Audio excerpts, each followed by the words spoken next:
বিগত ২ দিন ধরে দক্ষিণবঙ্গে লাগাম ছাড়া বৃষ্টিপাত হচ্ছে। আর এই দক্ষিণবঙ্গের মধ্যে বীরভূম জেলায় বৃষ্টিপাতের পরিমাণ অনেকটাই। তবে কি এই বৃষ্টিপাত, কি এই আবহাওয়া? আবহাওয়া হলো এই বিশ্ব ব্রহ্মাণ্ডের এমন এক জিনিস যা কাল নিয়ন্ত্রণে সহায়তা করে।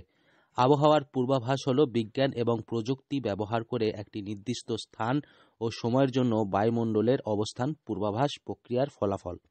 মূলত আবহাওয়াবিদরা সমুদ্র এবং ভূমিতে ঘটে যাওয়া বিভিন্ন প্রক্রিয়াগুলি অধ্যয়ন করেন, কারণ প্রকৃতির সবকিছুই পরস্পর সংযুক্ত।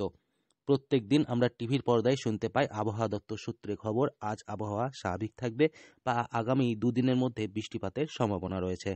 তবে জানেন কিভাবে এই আবহাওয়া দফতর আবহাওয়া নির্ধারণ করে থাকেন? বীরভূমের বোলপুরে রয়েছে শ্রীনিকেতন আবহাওয়া দফতর। সেখানে থেকেই উঠে এসেছে তথ্য, কিভাবে কখন বোঝা যায় কত পরিমাণ বৃষ্টিপাত হতে চলেছে। মেজার করি মানে এখানে যে জলটা আছে, জলটা যেরকম মানে সূর্যালোকের তাপ বা হচ্ছে হাওয়া চলাচল বা আপেক্ষিক আর্দ্রতা, এগুলোর জন্য যে আমাদের বাষ্পীভবন বা ইভাপোরেশন হয়, সেইটার এই ইনস্ট্রুমেন্টের দ্বারা আমরা মেজার করতে পারি। এটা হচ্ছে স্টিফেনসন স্ক্রিন এটাকে বলে। এর মধ্যে আমরা সমস্ত থার্মোমিটারকে রাখা হয়। তো এখানে 4 রকম থার্মোমিটার আছে, যেটার মধ্যে একটা হচ্ছে ড্রাই বাল্ব, ওয়েট বাল্ব। এই ড্রাই বাল্ব দিয়ে আমরা সেই দিনের সেই মুহূর্তের তাপমাত্রা কত এটা মাপতে পারি।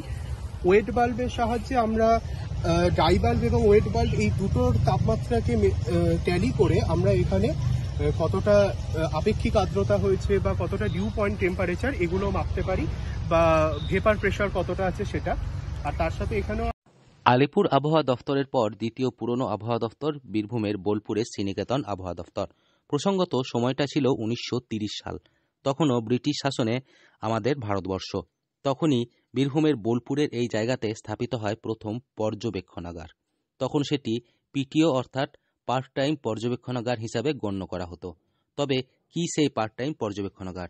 তখন শুধুমাত্র এখান থেকে তাপমাত্রা এবং বৃষ্টিপাতের পরিমাপ মাপ করে পাঠিয়ে দেওয়া হতো। সাথে এখানেও আছে আর একটা মিনিমাম থার্মোমিটার এবং ম্যাক্সিমাম থার্মোমিটার।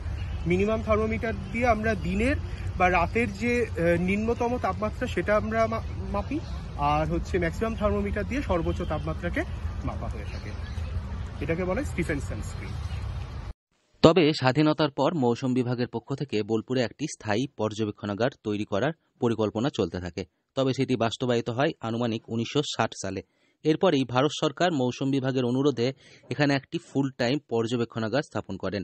এরপরেই এখানে নিয়মিত আবহাওয়া পর্যবেক্ষণ শুরু হয় এবং এই পর্যবেক্ষণের তথ্য নিয়ে পাঠিয়ে দেওয়া হতো আলিপুর আবহাওয়া দফতরের আঞ্চলিক ভবনে। এরপরেই দিন যত এগিয়েছে ততই উন্নত হয়েছে এই দফতরের। বীরভূম থেকে সৌভিক রায় রিপোর্ট, লোকাল 18 বাংলা।